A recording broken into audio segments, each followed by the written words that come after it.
तिकडे रत्नागिरी जिल्ह्यात सलग पडणाऱ्या पावसामुळे शेतकऱ्यांच्या चेहऱ्यावर समाधानाचे हास्य फुलले। शेतीच्या कामांना वेग आलाय। पावसानं दडी मारल्यामुळे कृत्रिम पाणी देत जीवापाड जपलेल्या भात रोपवाटिका आता लावणीसाठी सज्ज झालाय। शेतात चिखलात उतरून भात लावताना शेतकरी आणि महिलांची लगबग पाहायला मिळते।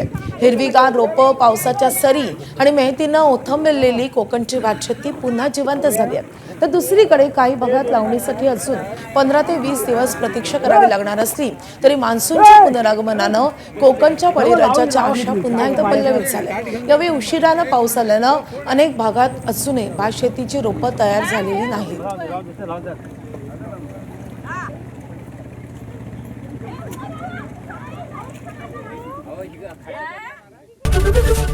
एबीपी माझा, उघडा डोळे बघा नीट।